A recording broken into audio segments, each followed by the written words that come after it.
Jonny Bairstow का run out, stump या फिर वो जो भी था, लेकिन इसको लेकर क्रिकेट जगत दो हिस्सों में बढ़ चुका है। लेकिन हुआ क्या उस दिन?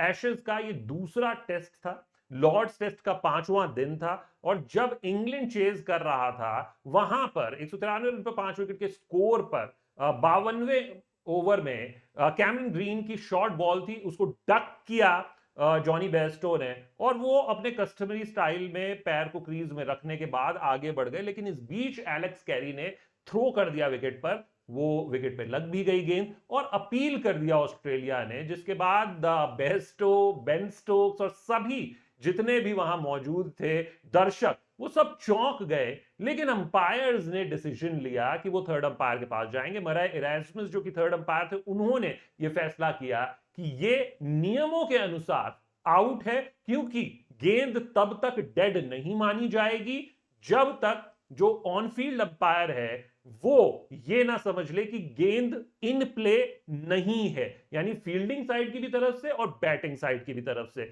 और इसके बाद ये फैसला लिया गया। लेकिन बेयरस्टो ने ये सोचा कि अंपायर्स ने ओवर कॉल कर दिया है, उन्होंने अपना पैर क्रीज में इंश्योर किया एक दो बार टैप करके, और फिर वो वॉक ऑन कर गए। लेकिन इसके पीछे भी एक कहानी है। अगर आप उनका ये वीडियो देखें जहां पर वो कस्टमरी स्टाइल में एक के बाद एक हर एक गेंद पर वो अपना पैर रखते थे और फिर आगे बढ़ जाते थे बात करने के लिए अपने कप्तान के साथ, बेन स्टोक्स के साथ।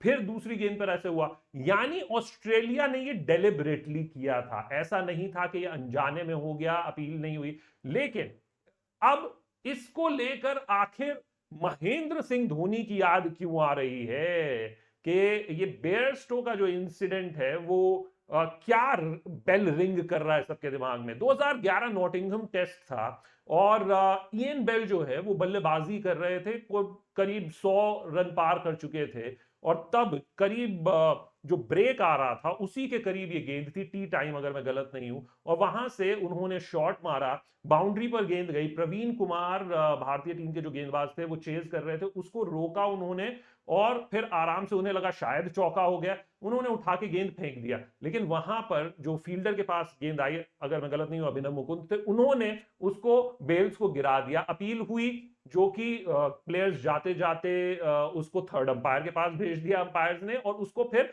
आउट करार दिया गया, क्योंकि गेंद जो थी वो तब भी प्ले में थी। इसके बाद जब इंडियन प्लेयर्स आए तो उसको बहुत ही बू किया वहां के क्राउड ने। लेकिन उसी समय के दौरान महेंद्र सिंह धोनी ने एक फैसला लिया, जिसके बाद हुआ ये कि इयन बेल जो कि आउट करार दे दिए गए थे, वो ब्रेक के बाद वापस आने लग गए, और वो क्राउड फिर चीयर करने लग गया महेंद्र सिंह धोनी को, क्योंकि महेंद्र सिंह धोनी ने उस अपील को विड्रॉ कर लिया था। उसके बाद उन्हें आईसीसी स्पिरिट ऑफ क्रिकेट का भी अवार्ड दिया गया महेंद्र सिंह धोनी को, और यही वजह है कि महेंद्र सिंह धोनी की याद आ गई। लेकिन एक और खिलाड़ी है, यानी कि ब्रेंडन मैकलम, जो कि इस समय कोच हैं इंग्लैंड टीम के, और साथ ही साथ में अगर बेन स्टोक्स, इन दोनों की अगर आप टिप्पणी देखें तो वो साफ तौर पर कह रहे हैं कि मैं तो इस तरीके का काम कभी भी नहीं करूंगा, और मुझे इस तरीके से जीत नहीं चाहिए। मैकलम कह रहे हैं कि मुझे नहीं लगता कि जो कस्टमरी हम सीरीज के बाद एक दूसरी टीम के साथ बियर पीते हैं वो अब होने जा रहा है। लेकिन ब्रेंडन मैकलम ने खुद ही 2005, अगर मैं गलत नहीं हूं तो वहां पर श्रीलंकाई टीम के साथ जब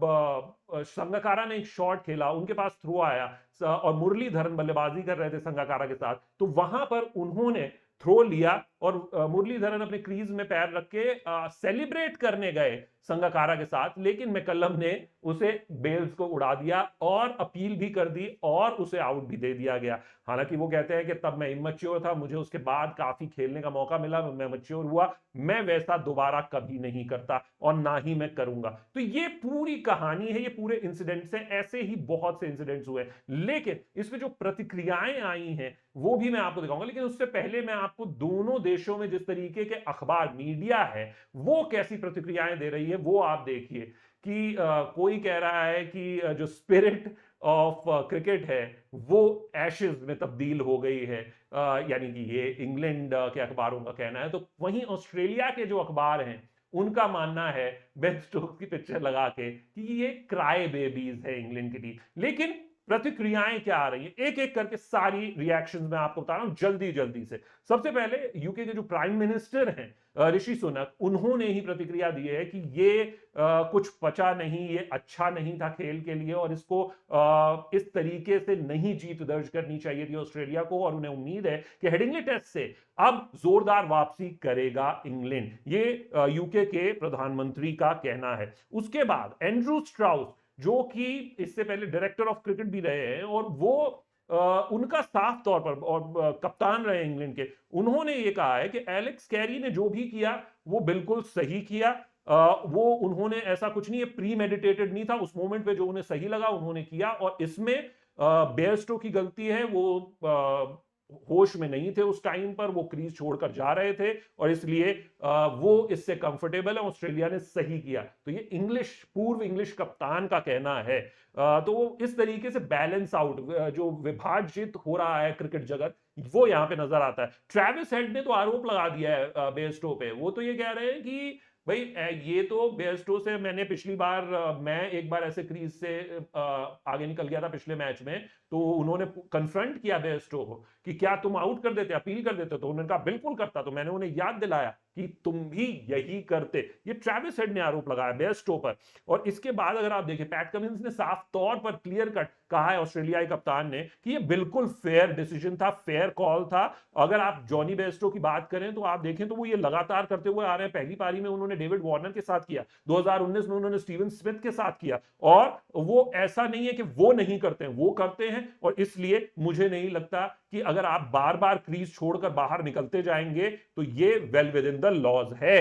तो ये उन्होंने कहा। इसके बाद मिचेल स्टार्क ने कहा है, ऑस्ट्रेलिया के तेज गेंदबाज, कि बॉस अगर मेरा वो कैच नॉट आउट था तो ये तो बिल्कुल आउट था। तो वो दो कंपैरिजन उन्होंने दिखाया, जैसा कि आप फोटो तस्वीर में देख सकते हैं। इसके अलावा जैसा कि हमने ब्रेंडन मैकलम और स्टोक्स की प्रतिक्रिया आपको दिखाई है, लेकिन इसके अलावा भी अगर आप देखें तो जो भारतीय समर्थन मिला है, जिसमें कि चाहे आप हर्षा भोगले की बात करें, चाहे रविचंद्रन अश्विन की बात करें, उन्होंने जो प्रतिक्रिया दी है वो साफ तौर पर उन्होंने कहा है कि देखिए, अगर कोई भी खिलाड़ी बार बार ऐसा करेगा तो कीपर को पूरा अधिकार है कि वो उसे आउट करे, और वो कभी भी ऐसा बिल्कुल से नहीं करता, वो देखता है। और बार बार अगर आप ये गलती कर रहे हैं तो ये गलती बल्लेबाज की है, ना कि आउट करने वाले की। और हर्षा भोगले कहते हैं कि भाई सीधे तौर पर जब ऐसा मामला होता है तो स्पिरिट ऑफ क्रिकेट की याद आती है, वरना लोगों को लॉस की याद आती है। और एक पोस्ट उन्होंने डाला है कि बहुत ही सही, जिसमें कि उन्होंने याद दिलाया है, एक ट्वीट किया है किसी ने, कि जब आप सही साइड पर, आप लॉज की साइड पे होते हैं तो आपको लॉज ऑफ द क्रिकेट की याद आती है, और अगर आप दूसरी साइड पर होते हैं तो आपको स्पिरिट ऑफ द क्रिकेट की याद आती है। लेकिन इस बीच में लॉर्ड्स के अंदर जो एमसीसी के कुछ मेंबर्स थे, उन्होंने हैकल भी किया, थोड़ा सा धक्का मुक्की भी हुई, ऐसा आरोप लगाया उस्मान ख्वाजा और डेविड वार्नर ने, जिसके बाद कुछ सदस्यों को वहां से लॉर्ड्स में बर्खास्त कर दिया गया, हटा दिया गया। तो वो भी तस्वीरें सामने आई जो कि अच्छी तस्वीरें नहीं थी। जेफरी बॉयकॉट का कहना था कि पूरे ऑस्ट्रेलिया का जो टीम है उसको माफी मांगनी चाहिए इस इंसिडेंट के लिए, और इसके बाद ही इससे आगे बढ़ा जा सकता है। तो ये पूरी कहानी है, लेकिन इसमें आप किस तरफ है, आपकी प्रतिक्रिया क्या है? क्या ये सही किया गया, क्या ये गलत किया गया, या फिर वही बात है, अगर अपने साथ होगा तो स्पिरिट की याद आएगी, अगर हम करेंगे तो लॉज की याद आएगी। आप देख रहे हैं स्पोर्ट्स चैट में, शशांक सिंह, नमस्कार।